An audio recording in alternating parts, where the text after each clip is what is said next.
পরিষ্কার বলতেছি, আজ যদি ঢাকা থেকে আইসা আমাদের মুরব্বীদের কানে কোন ভুল ইনফরমেশন দেওয়া হয়, তাদেরকে ব্রাহ্মণবাড়িয়া থেকে ঢাকা পর্যন্ত ফিরতে দেওয়া হবে না। আমরা আসলে ওই বেদাদিরকে যেমন নাম পাল্টাইয়া সুন্নি সুন্নি বইলা এদেরকে আমরা মাঠ পাওয়াই দিছি, আহলে হাদিসদেরকে এরা হইল আহলে বাতেল, কিন্তু এদেরকে আমরা আহলে হাদিস বইলা বইলা এদেরকে আমরা মাঠ পাওয়াই দিতেছি। ওরা যে আহলে বাতেল এর মধ্যে কোনো সন্দেহ আছে? আমাদের সমাজে আগে মুরব্বীরা একটা কথা বলতো যে 71টা রেজবি, 71টা বেদাতি, এরাও 71টা আহলে বাতেল। কাঠটা চিনেন তো আপনারা নাকি?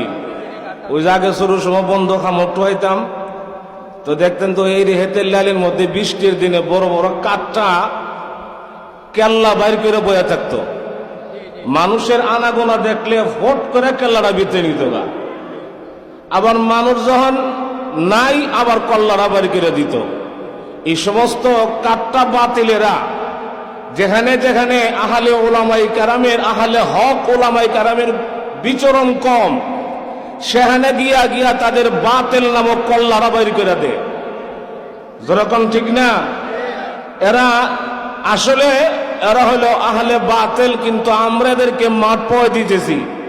আপনি কি বলেন, নাম দিলেই কি এরা আহলে হক হয়ে যাবে? আমাদের ব্রাহ্মণবাড়িয়ার দক্ষিণ অঞ্চলের আমাদের সর্বস্তরের শ্রদ্ধাভাজন ব্যক্তিত্ব ছিলেন আল্লামা রহমতুল্লাহ সাহেব রহমতুল্লাহি আলাই। আমি হুজুরের খেদমতে দীর্ঘ 14 বছর ছিলাম। তো মাঝে মধ্যে হুজুরে বিভিন্ন তাফসীর মাহফিলে একটা কথা কইতেন যে এক এলাকায় মাহফতি মিল্লা মুতের নাম রাখছে গান। বেশি বেশি বিছনাত পেশাব করে, এরে যতই পানি ভরা তাবিজ ফোরা কাইতন ফোরা দে, এর গোবর মেদে পেশাব করার বন্ধ হয় না। এখন তার মা তার পেশাব পরিবর্তন করে তার পেশাবের নাম রাখছে গান।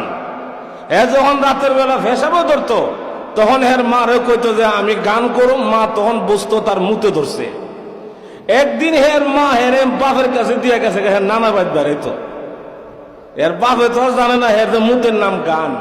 রাতে যখন পেশাবে ধরছে এর তার বাপের কানে কানে গিয়া আমি কিন্তু গান করুম। বাপকে দেখবো যা কইস আর কইস না, মসজিদের সাথে আমার বাড়িটা যদি এখন গান গুন টান দেশ, ইমাম সাহেব আইয়া বাইরে কল্লাটা ভাড়া লইব, হে কোন আমার গান করতেই। হ্যাঁ এখন যত বাধা দেয় হের গানের তীব্রতা আরো বাড়তে আছে। বাপে বলছে মহাবিপদ। এখন বাপু এটাকে বাবারে জোরে গান না কইয়া আমার কানে কানে কুদুর গান কইয়া দে। এই কথা কইতে দেরি হের টেলিভিশনে ভাব হের বাপের কান বরাবর ধরতে দেরি নাই।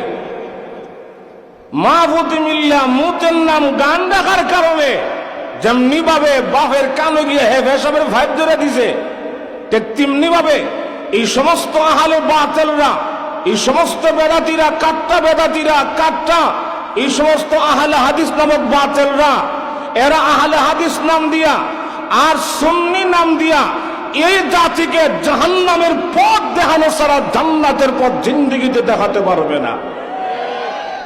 এদেরকে চিনবার আলামতটা কি? এরা যে আহলে বাতেল, এরা যে কাট্টা বাতেল, চিনবেন কিভাবে?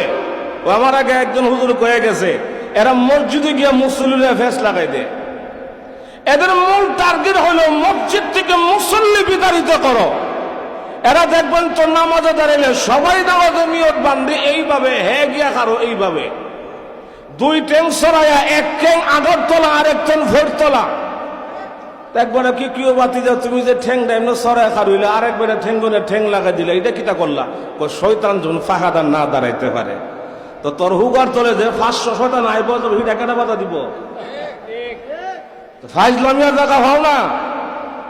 পরিষ্কার বলতেছি, আজ যদি ঢাকা থেকে আইসা আমাদের মুরব্বীদের কানে কোন ভুল ইনফরমেশন দেওয়া হয়, তাদেরকে ব্রাহ্মণবাড়িয়া থেকে ঢাকা পর্যন্ত ফিরতে দেওয়া হবে না। ঢাকা পর্যন্ত ফিরতে দেওয়া হবে না। সারা দুনিয়ার আলেমরা বলতেছে তারা বাতেল বাতেল, এরপরে গায়ের জন্য তারা মসজিদ প্রতিষ্ঠিত করতেছে, পাশে আর একটা মসজিদ থাকা সত্ত্বেও। যেরকম ঠিক কিনা? সুতরাং আমরা এই সমস্ত বিতর্কিত মসজিদ চাই না।